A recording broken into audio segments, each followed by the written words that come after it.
जळगाव जामोद विधानसभा मतदारसंघामध्ये परिवर्तन महाशक्तीचे अधिकृत उमेदवार प्रशांत डिक्कर यांना मतदारसंघातील सर्वसामान्य जनतेचा भरपूर प्रतिसाद मिळत असून आपली सरळ लढत मतदारसंघातील महायुतीचे उमेदवार डॉक्टर संजय कुटे यांच्यासोबत असल्याचे प्रतिपादन डिक्कर यांनी निवडणूक प्रचारादरम्यान प्रसार माध्यमांशी बोलताना केले।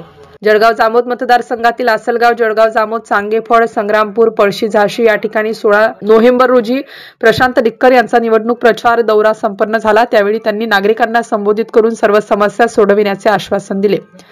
प्रशांत डिक्कर यांच्या समर्थनार्थ जळगाव जामोद विधानसभा मतदारसंघातील नागरिक खंबीरपणे उभे असल्याने डिक्करांची निवडणूक रिंगणातील ताकद मोठ्या प्रमाणात वाढली आहे। त्यामुळेच त्यांनी सलग 4 वेळा निवडून आलेले महायुतीचे उमेदवार व विद्यमान आमदार डॉक्टर संजय कुटे यांनाच थेट आवाहन दिले आहे। MCN न्यूज मराठी करिता दिलीप पिंगळे, जळगाव। सर, आसलगाव नगरीमध्ये जनतेचा काय प्रतिसाद आहे तुम्हाला प्रचार दौऱ्यामध्ये? सकाळपासून आम्ही या ठिकाणी गल्ली गाव म्हणजे प्रत्येक घराघरात या ठिकाणी फिरतो आहे। लोकांच्या भेटीगाठी घेतल्या, प्रत्येकांचा आशीर्वाद या ठिकाणी घेतला।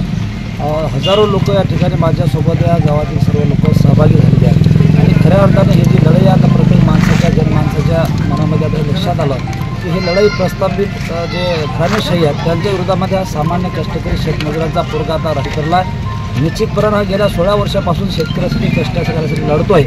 या प्रशांत डिक्करला आता विधानसभेच्या सभागृहात पाठवण्यासाठी घराघरातला माणूस आता सज्ज झालेला आहे। म्हणून त्या पद्धतीनं आता अत्यंत चांगल्या पद्धतीचा प्रतिसाद गावागावात मिळतो आहे।